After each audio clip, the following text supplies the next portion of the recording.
And bumalik ako guys kasi yung tsinelas ko. Yung pang duty ko pala to.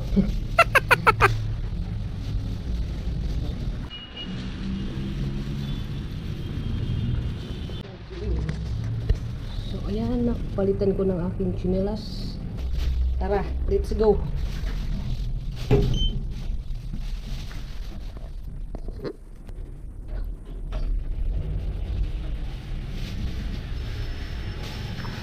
Hey, Bok! Sinuot ko na. What's up guys? So ngayon guys, habang nasa daan ako, pag-usapan natin yung mga tips kung paano magmaneho sa city or kung paano magmaneho sa mga ganitong lugar guys kung ikaw ay taga-probinsya or kung ikaw ay hindi pa masyadong sanay sa lansangan ng napakadaming sasakyan. Disclaimer lang guys, no? Hindi ako dito nagpapaka-eksperto dahil hindi po ako eksperto. Sa katunayan, magdadalawang taon pa lang ako na nagmamaniho dito sa NCR, no? Kasi natuto ako magmotorsiklo, grade 4 pa lamang ako guys, sa probinsya yon. Iba ang pagdadrive, iba yung pagdadrive ng motor dito. Unang-una, siyempre sa mga kalsada pa lang. At pangalawa, sobrang dami ng mga sasakyan, sobrang dami ng mga riders, sobrang dami ng mga aksidente. So ayan guys, habang magbibiyahe nga tayo papuntang North Caloocan mula Maynila, ay pag-uusapan natin ang aking mga natutunan konti sa aking pagmamaneho. Ito ay base lamang sa aking experience. So ayun guys, pag-usapan muna natin yung mga dahilan kung bakit may mga aksidente sa daan. Unang-una na dyan guys, yung reckless driving. Yung reckless driving guys, alam naman natin yun na yun ang hindi pagiging maingat sa pagmamaneho. Bawat isang riders dapat responsibilidad natin ang ating mga sarili habang nandyan tayo sa daan.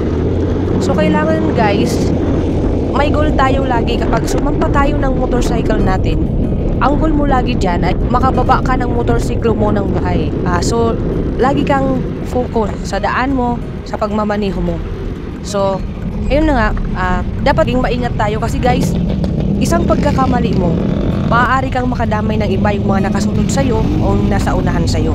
Isang unting mali mo guys, posibleng madaming buhay yung mawala. Kaya dapat guys, hindi porkit natuto ka lang magmotor, is nagmaniho ka na sa mga lugar na mga madadaming sasakyan at pagkarirahan ka na dyan sa kalsada. May mga ibang riders talaga na walang mga disiplina sa daan, nagmamadali sila, busina sila ng busina, kahit na nauna ka dyan. At tandaan natin guys, lahat tayo may karapatan sa daan.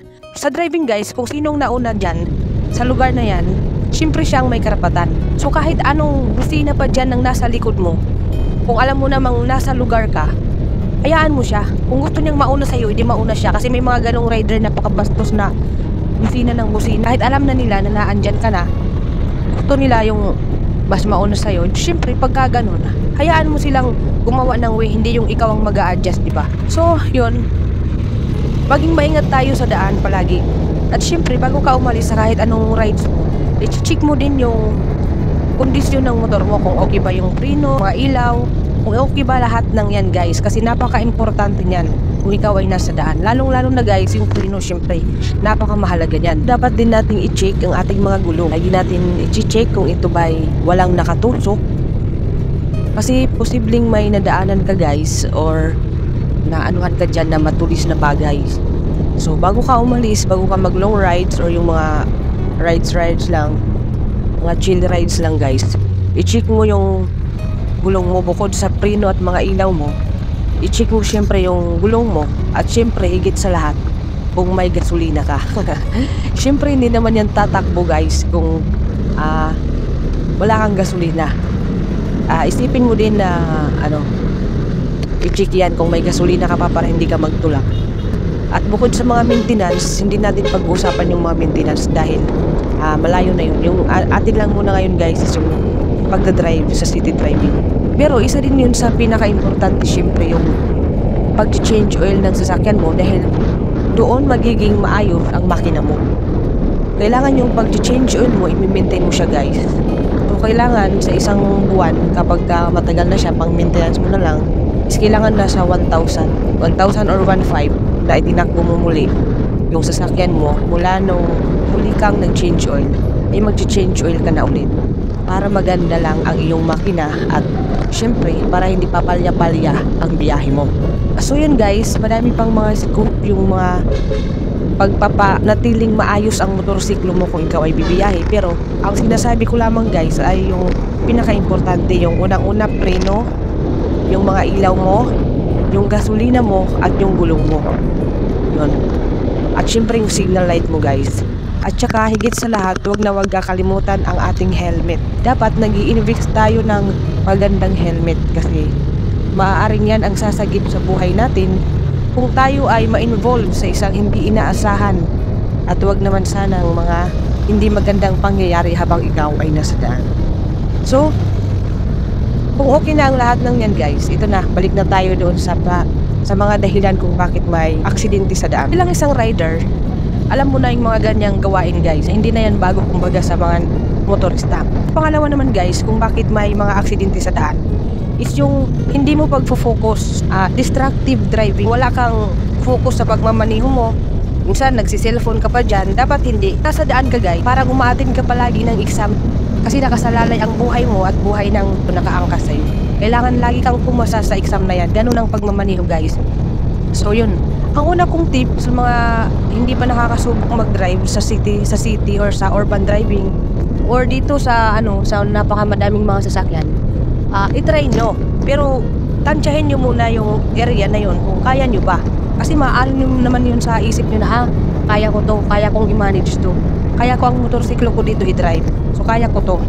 So bago nyo gawin ang bagay na yan, yun, syempre nandyan ka na, kaya mo na. Sa daan guys, madaming mga loko-lokong rider. Minsan may mauuna sa yung haharurot, di mo mamalayan mayroon ng umano dito sa harapan mo. Ang napaka dahilan din kung bakit may mga riders na natutumba na is yung nagugulat ka. Kaya guys, pag nandyan ka sa daan, huwag kang papadala sa gulat. Laging masanay ka.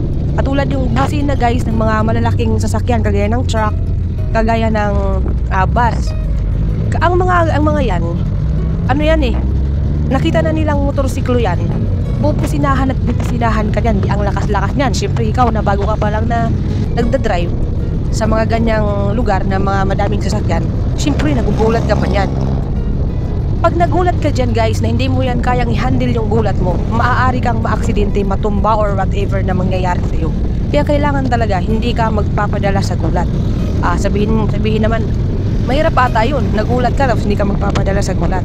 Yung bang kapag binusinahan ka, wag kang magpapanik sa monobila mo. Ang focus mo lagi ay nasa monobila mo, nasa sarili mo. Kasi kapag binusinahan ka na parang, di ba, parang gumanon ka, matutumba ka kasi dalawang gulong lang yan Talagang sisimplang ka dyan. So pag sumimplang ka, paano na lang kung mabilis ang takbo ng bus na nagbusina sa'yo? Hindi, wala na. Binasagasaan ka na. So yun ang ibig kong sabihin. Kailangan, kahit nagulat ka, kaya mo pa rin siyang i-handle. Wag kang magpapanik sa daan. Yun. Kapag naandyan ka naman sa katulad nito guys, nakikita mo yung mo, kailangan lagi kang alerto sa mga tingin ka ng side mirror mo, left and right of course. Tapos yung nasa harapan mo, yung mata mo, kailangan din lawakan mo.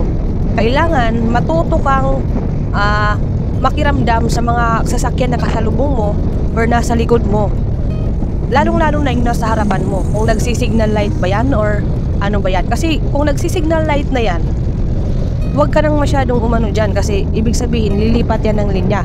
Baka mamaya gusto mo humarurot sa linya na yan, nag-signal light yung nasa unahan mo. Dapat pagbigyan mo, huwag masyadong atat ka sa daan. So, ang isang dahilan din ng mga aksidente sa daan guys ay yung paglilipat-lipat mo ng lane na hindi ka man lang nagsisignal light. So bago ka maglipat ng lane, siguraduhin mo munang nag-signal light ka na para alam ng kasunod mo na ikaw ay lilipat ng lane. Kasi kung hindi ka magsisignal light at bigla ka lang lumipat, dyan ka na maaabutan ng nakasunod sa'yo na mabilis din ang takbo dahil hindi naman niya alam ang nasa utak mo. Hindi ka naman nag-signal light. So doon, pwede kang mabunggo. At iwasan din yung palaging nakabuntot ka. Kailangan may distansya kasi dati nga 'di ba may rider na namatay dahil nakaano siya masyado sa track ng mga buhangin. Nung naging aksidente yun, hindi na siya nakailag kasi masyado siyang malapit. So wag tayong masyadong bumuntot sa mga sasakyan, lalong-lalo na yung mga heavy vehicles, no? So yun. Isa pa, wag tayong masyadong mabilis sa daan.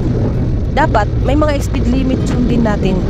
Kasi maliit ang tsansa na makaiwas ka ng aksidente kung sobrang napakabilis ng takbo mo. Kung ikaw ay mabagal lang, yung tama lang ang takbo mo, yung nasa wasto lang, halimbawa, may biglang umano sa'yo sa harapan mo, hindi kasi yan maiwasan sa daan guys eh. Yung may bigla na lang dadaan sa'yo dahil hindi mo minsan makita. E paano kung sobrang lakas ng patakbo mo, dinagbanggaan na kayo? Unless yung mahina ka lang, maaagapan mo siya ng maaga, makakapreno ka ng maaga.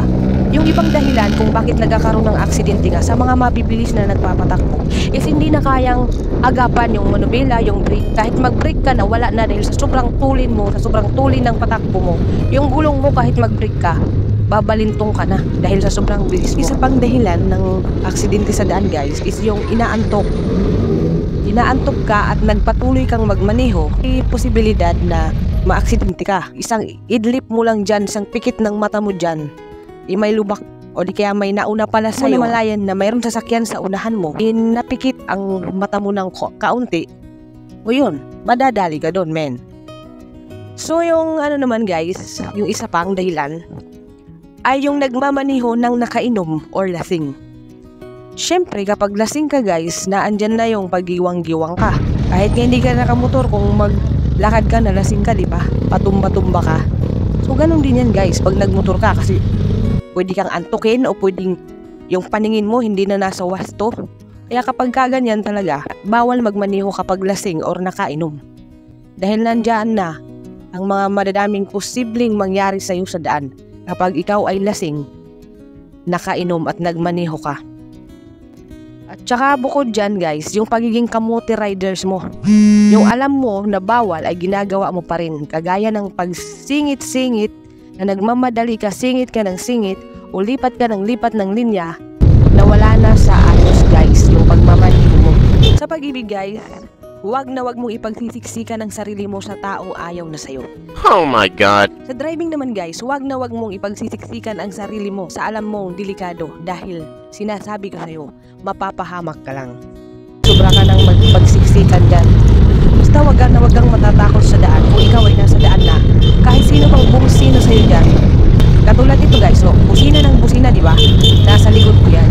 Pero hindi ko yan pinansin at focus lang ako. Yan.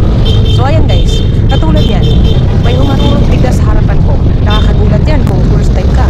Tapos lalo na kung magbubisina sa'yo yung mga bus, nakakagulat yun kung first time mo. Kapag dahilan ng aksidente ay ang hindi mo pag-minor sa mga intersection na daan. Dapat kapag nadaan ka sa intersection o yung mga lugar, mga kalsadang palagay mo ay may mga parating, dapat mahinahon ng takbo dyan para walang banggaan na mangyayari. At saka guys, wag na wag kang magra-rides o magmamaneho sa mga national road or mga highway talaga na hindi mo kabisado kung saan ka liliko. Magli-left turn ka, dapat nandito ka na. Bago ka mag-left turn, dapat nandito ka na sa isang lane na to. Hindi yung magli-left turn ka, nandun ka pa sa right. Nandun ka, malayo ka pa. Hindi yun guys. Pangit yun kasi mahahagip ka na ng mga nasa unahan.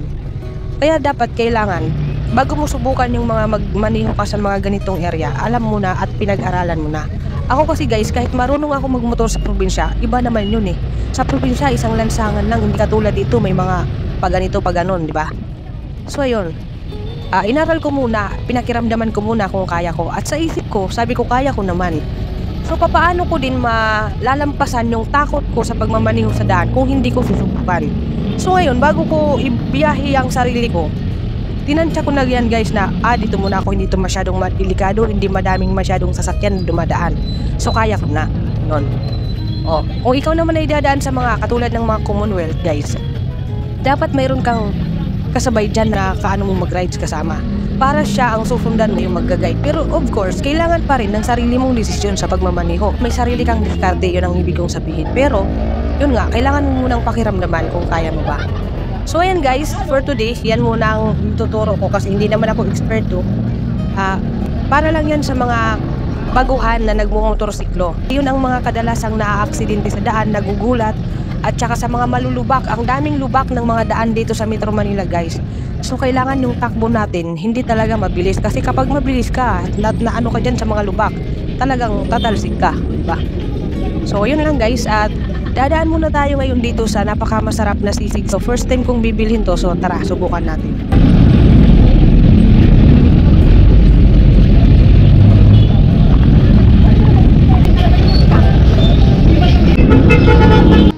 So ayan guys, nakarating na ako.